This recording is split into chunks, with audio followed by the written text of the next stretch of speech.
اب یہاں حالات ایسے تھے، رسول کریم صلی اللہ علیہ وسلم کا یہ شہزادہ اب گھر میں کوئی باقی نہیں تھے، اور پیاس کی شدت ایسی تھی، دوپہر کا وقت، کڑی دھوپ، عاشورہ کا دن، اور آج بھی جائیں آپ کربلا کی جو گرمی ہے، گرمیوں کے موسم میں جاؤ گے تو تمہارے پیر جل جائیں گے، اگر بنا چپل کے تم نے وہاں پر چلنے کی بھی کوشش کی تو تمہارے پیروں میں آبلے پڑ جائیں گے۔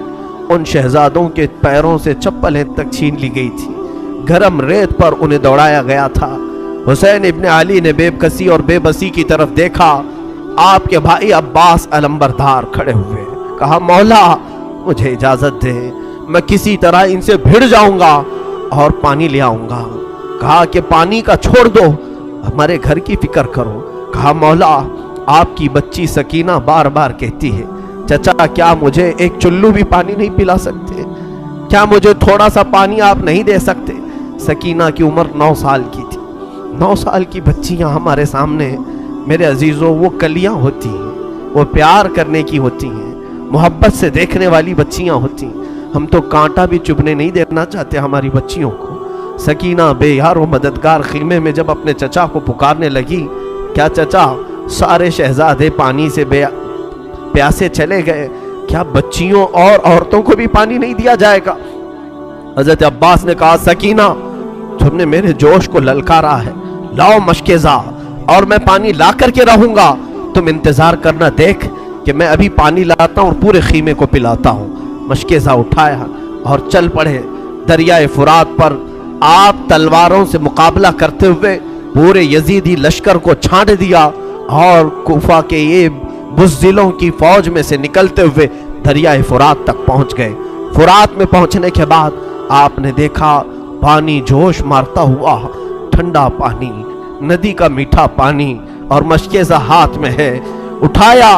میرے عزیزو آج افطاری کا منظر مجھے یاد آتا ہے کہ جب ہم دن بھر کے بھوکے ہوتے ہیں، سامنے ٹھنڈا شربت رکھا ہو، میٹھا پانی رکھا ہو، اذان کیا ہوتی ہے کہ سب سے پہلے ہم اٹھائے اور پی جاتے ہیں۔ کس کا روزہ ہے یا نہیں ہمیں اس کی خبر نہیں۔ مولا عباس کو دیکھو، چلو اٹھایا اور کہا کہ میں تھوڑا پانی پی لوں پھر مشکیزے میں بھروں۔ اس کے بعد اپنے ہاتھ کو کوسنا شروع کیا۔ برا ہو تیرا، تو نے حسین کے بغیر پانی پینے کا سوچا کیسے؟ چلو سے پانی پھینک دیا اور کہا مولا حسین اپنے خیمے میں پیاسے، بچے تڑپ رہے ہیں اور عباس یہاں پہنچ گیا ہے تو کیا پانی پی لے گا؟ ایک قطرہ بھی پانی نہیں پیا، پورے مشکیزے میں پانی بھر لیا اور اس کے بعد چل پڑے۔ جب جیسے ہی چلے یزیدیوں کے ساتھ حملہ ہوتا رہا اور لوگوں نے پکار کر کے کہا، عمرو بن سعد نے، اے لوگوں خیمے حسین تک پانی جانے نہ دینا، اگر پانی چلا گیا تو پھر جنگ بھاری پڑ جائے گی، ہمارے لیے یہاں پر جنگ لمبی ہو جائے گی، لہذا عباس کو روکو۔ کسی طرف سے ایک ظالم آیا، جس ہاتھ میں آپ نے مشکیزہ پکڑا تھا اس ہاتھ کو اس نے تلوار سے کاٹ دیا، مونڈھے سے ہی ہاتھ گر گیا۔ آپ نے دوسرے ہاتھ میں مشکیزہ اٹھایا، ظالم نے تلوار چلا ہی دوسرا ہاتھ بھی کاٹ دیا۔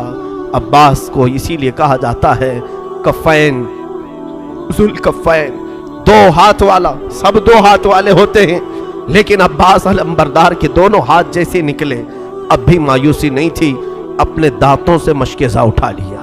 وہ پانی کا مشکیزہ جو ہوتا تھا چمڑے کا، دانتوں سے اٹھا لیا اور کہا میں پہنچا کر کے رہوں گا خیمہ حسین میں۔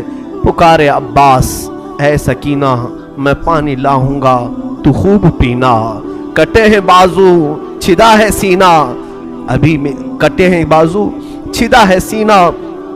یہ عباس علمبردار کی زبان سے الفاظ نکل رہے تھے، اسی اثنا میں ظالموں نے ایک تیر ایسا چلایا کہ وہ سیدھا تیر آپ کی آنکھ میں گھس گیا، آپ کی بائیں آنکھ کی پتلی باہر آ گئی۔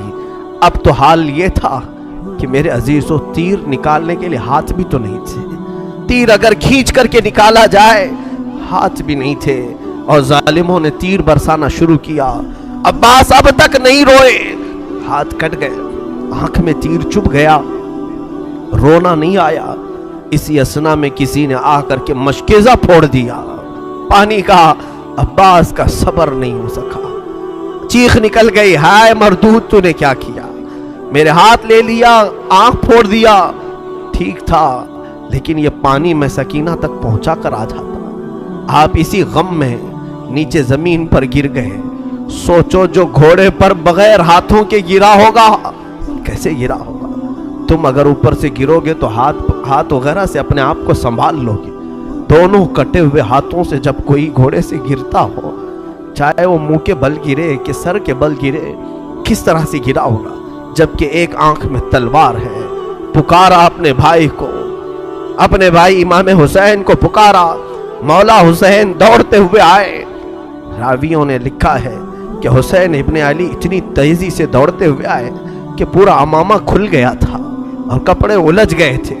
دوڑتے ہوئے آئے، عباس کو اٹھایا، سر لیا، اب بھی جان باقی تھی۔ کہا امام علی مقام سے کہ ہاتھ دونوں نہیں ہیں، تیر آپ اپنے ہاتھ سے نکال لیں۔ دونوں ہاتھ کٹے ہوئے تھے۔ امام علی مقام نے تیر آنکھ سے نکالی تو آنکھ کی پتلی بھی تیر کے ساتھ باہر آ گئی، دوسری آنکھ میں خون جمع تھا۔ عباس اسی اثنا میں کہہ رہے تھے مولا بس دو تین خواہشیں ہیں۔ کہا عباس کہو تو صحیح۔ کہا پہلی خواہش یہ ہے کہ آنکھ پر جمع ہوا خون صاف کر دیں، آخری بار ایک بار آپ کے چہرے کو دیکھ لوں، ایک بار آپ کا دمکتا ہوا چہرہ دیکھ لوں۔ مولا حسین نے اپنے عمامے کے کپڑے سے ان کی آنکھیں صاف کی۔ جب آنکھ کھولی تو عباس سے کہا اور کیا خواہش ہے بتاؤ؟ کہا مولا میری لاش کو اٹھا کر خیمے کی طرف مت لے جانا، خیمے کی طرف نہ لے جانا۔ کہا کیوں؟ ساری لاشیں تو میں نے وہیں جمع کی ہیں۔ کہا عباس کہنے لگے مولا اس لیے کہ میں سکینہ کا مجرم ہوں، میں اس کے لیے پانی کا وعدہ کرایا تھا، بغیر پانی کے واپس میرے جانے کی ہمت نہیں ہے، میری لاش کو یہی چھوڑ دے، اللہ کے واسطے میری لاش خیمے تک نہ پہنچائیں، کہیں سکینہ ناراض نہ ہو جائے، کہیں وہ میرے خلاف نہ بولنے لگے کہ پانی کا وعدہ کیا اور لایا نہیں۔ عباس علم بردار یہ گفتگو کرتے کرتے اچانک ان کی آنکھیں بند ہو گئیں اور روح نکل گئی۔ انا للہ و انا الیہ راجعون۔ 56 سال کے بڑھاپے میں حسین ابن علی کھڑے ہوئے، اپنی کمر پر یوں ہاتھ رکھا، کہا الآن انکسر ظہری، مولا اب میری کمر ٹوٹ گئی، اب میری ریڑھ کی ہڈی ٹوٹ گئی، کیونکہ عباس کو مولا حسین اپنی ریڑھ کی ہڈی کہتے تھے۔ حسین ابن علی رضی اللہ تعالیٰ عنہ حضرت عباس کو اٹھائے ہیں، پھر لے آئے ہیں۔ بیویوں نے پوچھا عباس پانی لانے کے لیے گئے تھے، لے آئے؟ کہا پانی تو نہیں لے آئے، وہ خود پینے کے لیے نانا کے حوض کوثر چلے گئے ہیں، وہ جا چکے ہیں۔